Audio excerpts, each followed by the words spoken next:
We've talked about some of the things that we want to see from the Chicago Bears over the final 7 games of the season. On today's episode, I'll be giving my biggest positives and negatives so far through 10 games for the Chicago Bears overall on the team. We'll get into all that and more right after this. You are now tuned in to Chicago Bears Central, your number one place for all Chicago Bears news and content. What's going on, Bears fans? Welcome to another episode of Chicago Bears Central, your number one spot for everything Chicago Bears related. I'm the host here, Haize, but more importantly, you guys can follow the channel at Chi Bears Central on every social media platform we happen to be on. With that being said, let's go ahead and get into the content for today. So one of the things that I want that, we try to be even in the way that we talk about positives, negatives here and try to be really realistic in how we just cover the team, right? We never want to be so geared towards the positive where we're missing the negatives, right? And I think anybody who's overly positive or overly negative is turning a blind eye to something. So in today's episode, I'm going to be talking about the biggest positives and the biggest negatives so far through 10 games for the Chicago Bears overall. And I want to hear from you guys as well. If you're on the podcast side, as always, I'll let you know how to send in your thoughts. But if you're on the YouTube side, use that comment section right below to tell us some of the biggest positives that stood out to you and some of the biggest negatives that stood out to you so far over the course of the season. So we're going to get into the first one. We're going to start off with a negative. And the fact of the matter is the center position for the Chicago Bears.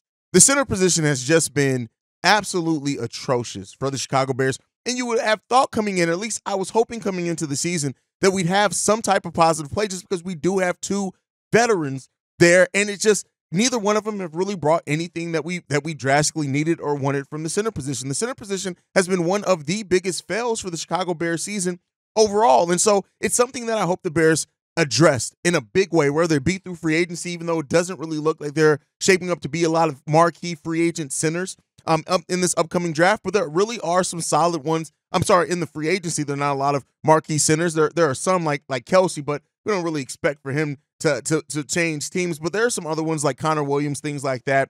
But I do hope the Bears really do address that center position in a major way this offseason because, listen, it's been a glaring hole on the Chicago Bears roster overall. And let's hope that we can start seeing a little bit more positive come out of that with the way that they need to address that. So the center position and the center play overall is one of the biggest negatives for the Chicago Bears team. And it sucks. It sucks. But let's flip it. We're going to go back and forth between positives and negatives. One of the positives, at least that I'm taking away from it, is Cole Kmet's season. It's been a rocky start for Cole Kmet. We've seen him tackled and taken down by some really small cornerbacks, especially at the beginning of the season. But Cole Kmet has started rounding out this to be a really solid season and one of his best seasons. He's averaging the most yards per game that he has in his career at 46, I believe is what it is. And so Cole Kmet already getting ready. He's 2 touchdowns away from tying his career high as far as touchdowns in the season. That goes all the way back to the 2022 season. That's just last year. Why does that feel like it was so long ago, right? This season has killed me. 7 touchdowns from last season. That means he just needs 2 more touchdowns over 7 games to tie it. With the way things are shaping up, he's probably going to get that sooner rather than later. He's going to actually break that record. So he's winning out things, and he's definitely improving. And right now, his success rate is at 66%, which his career success rate is at 56.3%. So listen, he is improving. Now, is it what some Bears fans would have wanted coming into the season? No, and I can even say I thought Cole Kmet would have the even bigger season than this one. But again, the season has gone the way that it's gone because of some of the problems with the Bears overall, problems on the team, the offensive play calling, things like that. Am I blaming it all on that? No, but that does play a part. You don't have a consistent quarterback in there, so that's one thing as well. But that's a positive. Let's get back on the negative side. Unfortunately, one of the things in it is that, listen, the Chase Claypool deal was a fail, and we came into this season really trying to wait to see how big of a fail was it going to be. Was Chase Claypool going to work himself out of it to really, to make it deal look like less of a loss than what it was? But we gave up a 2nd-round pick that ended up being basically a 1st-round pick, a bottom 1st-round pick for a player that we got 10 games out of, like 12 receptions overall, and then we end up getting a 6th-rounder back, but we had to send out a 7th-rounder. That trade overall was a big loss, and we got the answers to that, and it sucked. It really did suck. I hate to see it, but listen, Ryan Poles failed on that trade. There's no way to shape it up. He failed on the trade. Now, let's flip back to the positive side. I would say that one of the positives that I take away from this team is the secondary is legit. Now, coming into the season, me, Bobby, and C-Dub were very high on the Bears secondary overall and the potentials there. Now, some slow starts, some injuries, things like that really affected what that secondary looked like for the most part of the season. But now that they've had some continuity, now that everybody's back healthy, been playing in the roles for a consistent amount of time, I think things are really showing that that secondary, and even with Jalen Johnson as well, who's playing really good right now, also looks like a bright spot in this Chicago Bears team that has been not. And now the defense is improving overall. So I want to be clear in that, and maybe that's what I should talk about here is the defense overall improving. But for me, the secondary is one of the things that stand out, specifically because of how young they are and how they project to grow together going forward, right? You look at Jaquan Brisker, Tyreek Stevenson, Kyler Gordon, Terrell Smith when he comes back. I'm still counting in Jalen Johnson in that. Now, there's a question about Eddie Jackson, right? What is his future going to be like with the Bears? Do they go and look to draft a safety to replace him? Do they even look to move him in this offseason and take advantage of that? We'll end up seeing. He has 1 year left on his contract, but overall, the growth of the secondary overall has been a definitely bright spot for me in this one. And I really enjoy seeing how the secondary is coming together, playing well, and executing on top of those things. So, listen, the Chicago Bears secondary is, like I said, a bright spot, along with the linebacking core, TJ Edwards and Jack Sanborn as well. And I guess maybe if we're looking at a negative to pull out of it also is that maybe the Bears didn't need to pay all that money for Tremaine Edmonds. Maybe had they just trusted Jack Sanborn to develop off the flashes that he showed last season, they could have used that money to address elsewhere. Maybe we could have went after a different offensive lineman. Maybe we could have went after a center or something like that and actually spent some money to improve an area of need. Because, listen, now that Jack Sanborn's been back playing that middle linebacker position, things have looked so good for Jack Sanborn. And so, overall, I love TJ Edwards. I love that signing as well. Tremaine has been kind of questionable. But,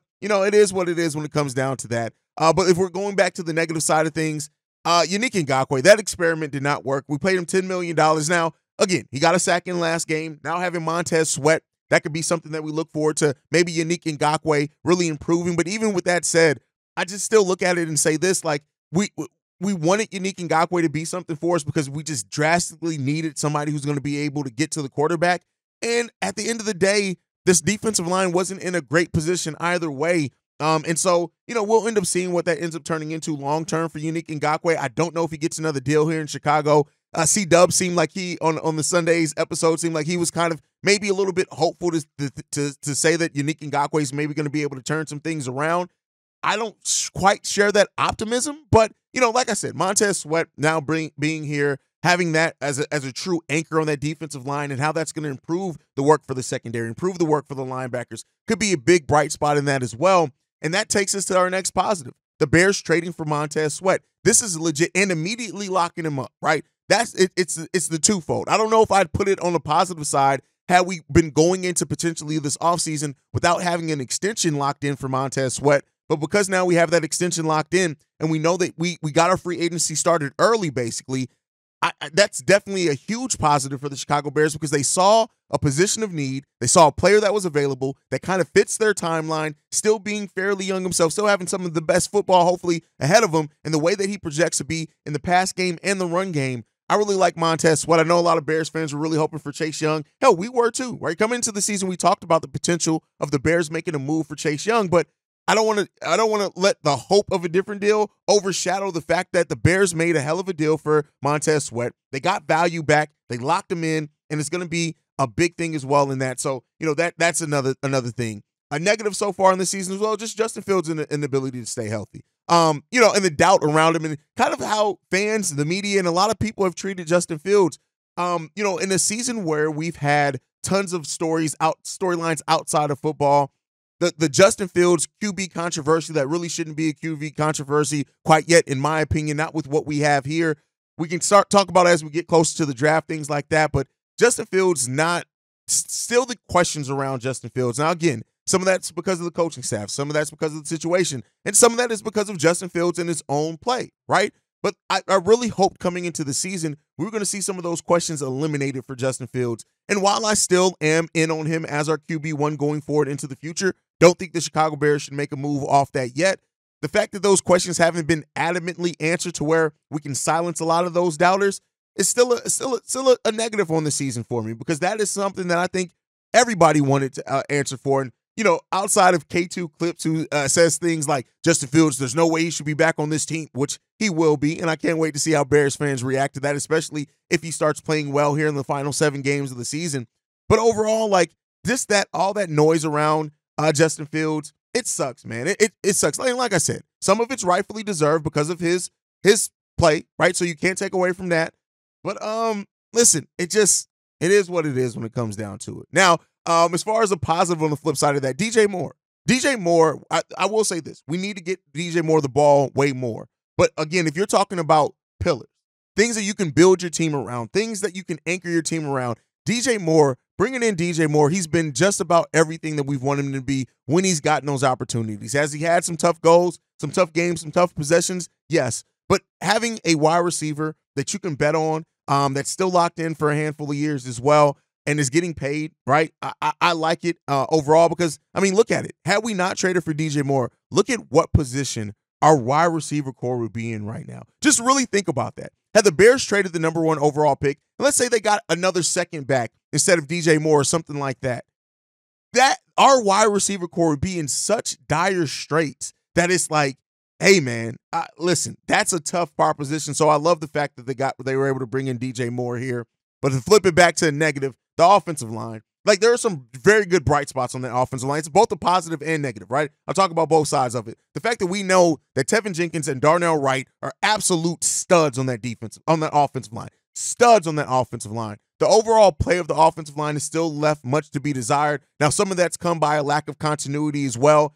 Nate Davis hasn't played much for the Chicago Bears this season. He was a big part of that acquisition of bringing in there and helping shore up that right side, right? Braxton Jones has been listen, he's missed a lot of time on top of that. The penalties have definitely hurt things on top of that furthermore. So the questions around that as well, it just sucks that we haven't really gotten to see that O-line all healthy. We just haven't gotten to see it this season. And so that sucks, right? Because you're looking to how you're going to improve and change and alter that offensive line going forward as well. Left tackle is something that I feel we need to draft, regardless of Braxton. Even if Braxton does pull all this together, you need some depth on that offensive line. But I definitely think that Braxton Jones is probably going to find himself competing for a starting position next year if the Chicago Bears do some of the things that, is rumored and some of the things that are going to be at their disposal, both in free agency and with the draft coming up. So those are things to look at as well. But then one of the biggest negatives that you got to talk about is this coaching staff, right? I think that Luke Getsy has not put his players in the best situations possible. That goes for Tyson Bagent, Justin Fields, everyone. And I think that really what we've seen now from this is that we just made the wrong choices at coordinator. Alan Williams is gone now. Shout out to him. Our QB coach and our offensive coordinator, they need to be the next out the door. We're hearing some things, more, like I said, more and more. Every week it's more and more that the Bears may seriously hold on to Matt Eberflus. And if they improve the coordinators, we'll take a look at that, right? But I think ultimately when it comes down to it is that this coaching staff, a coaching staff that was supposed to be molding the next version of the Chicago Bears so we can change that culture, things like that. And it's been a lot of the same, right? So that's some things as well to look for. And then to end it on another big positive is that a lot of the young players, the rookies, are showing flashes. Has it been consistent? No, but I feel like our rookie class has been pretty solid overall. Now, I know not everybody's going to share that opinion, but when you look at it, Darnell Wright, a stud, right? Really like what Darnell Wright's bringing. Then you turn around, look at Tyreek Stevenson, stud. I like what Tyreek Stevenson is. He's absolutely going to be a huge piece of that secondary going forward. And then Javon Dexter, Zach Pickens, showing more flashes here lately than earlier in the season, and that's kind of what you expect from a rookie as well. I really like most and a lot of our rookie class. Noah Sewell hasn't gotten a lot of snaps in yet, but I do expect him to be somebody that going forward we really see as a big part of the Chicago Bears team as well. And I like what we've done here. The Terrell Smith, those players, the Tyler Scotts as well. Like we got some talent here in this rookie class. Now you have to ask yourself, have the coaching staff necessarily put them in the best situations? But overall, I really like what our rookie class and the potential in it, right? Not to say that they're perfect as of yet. The rookies are not going to be. But with that said, it's some really positive signs from that. And I like to see with maybe a change of scheme, maybe with some better coaching around and an offseason of development, where they're going to be coming into next season. So, those are things and positives to take away from it. Jaquan Brisker really showing up as a leader and really kind of being one of those energy guys that really dictate the kind of mindset on that defensive side of the ball. You now add Montez Sweat there. So it hasn't been all negative. Have there been a lot of negatives this season? Yes. Could I even pull out some more? Absolutely. I mean, the health of the Bears overall this season has been piss poor. Another positive, Deontay Foreman, somebody that I didn't bring up. So there's quite a bit of more positives and negatives that I could bring in on this, but I'm going to leave this open to you guys. I want to hear from you guys. What are some of your positives and negatives over the first 10 games for the Chicago Bears? What are you looking for in the final 7 games? Let us know all that down below. But thank you guys for tuning in. Make sure you're following the show at Shy Bears Central. You can send us any feedback, questions, comments, concerns, ChicagoBearsCentral@gmail.com. And then lastly, if you want to leave a text message and our voicemail, the number to do so, 773-242-9336. We are the #1 spot for everything Chicago Bears related. And like I like to end every episode on, Chi-Town up, Bear down. Love you guys. Peace, y'all. This has been a presentation of the Break Media.